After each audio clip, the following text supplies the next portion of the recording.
Samantala, muling tiniyak ng mga otoridad ang iba yung pagpapaganda ng serbisyo at seguridad ng mga pasahero sa LRT.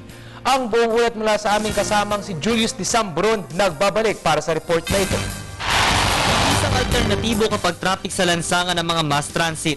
Bukod sa mura na, mabilis pa. Kaya nga ba hindi imposibleng madaming pasahero ang patuloy na tumatangkilik nito? Base sa naging datos ng Light Rail Transit Authority na sa mahigit 1 milyon ang nadadagdag sa ridership nito kumpara noong nakaraang taon.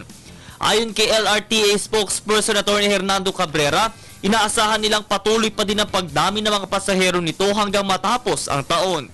Kaya't kasabay naman ito ay nanawagan naman ang pamunuan ng LRT na sumunod sa kanilang umiiral na batas sa loob at labas ng tren.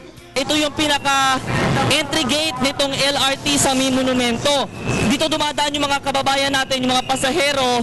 At ito yung ticket booth. Bali, 3 ticket booth ito na makikita dito sa May Monumento na kung saan nga ngayon ay talagang manik-manding at talagang nagdadagsaan na itong ating mga kababayan. Sa aming panayam kay Monumento Supervisor Rolly Crisostomo, sa ganitong rush hours ay masusi nilang pinatutupad ang yellow marking scheme na siyang dapat pagpila ng maayos na mga pasahero.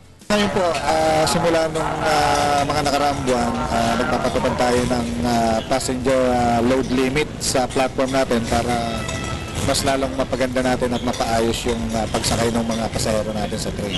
Positibo namang itong tinanggap ng mga commuters ang patakaran ng pamunuan. Para umayos ang pagsakay sa LRT.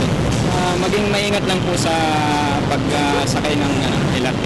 Kabilang din sa mga umiiral na batas sa loob at labas ng tren ay ang hindi pagsandan ng mga pasahero sa magkabilang pintuan ng tren. Pag-iingat sa mga hawak na magnetic cards na siyang gagamitin nila sa pagpasok at paglabas ng istasyon, hindi paggalaw sa alinmang bahagi ng tren lalo sa mga emergency buttons kung walang kadahilanan. Inihayag naman ngayon ng pamunuan ng LRT ang kanilang pagpapatupad ng heightened security procedures para na din sa kapakanan ng mga pasahero. Doon sa baba pa lang, sir, medyo inaano na natin, niipitan na natin yung seguridad, nagkakaroon ng inspection doon. Hinihingi naman ng pamunuan ng LRTA ang kooperasyon ng ating mga pasahero.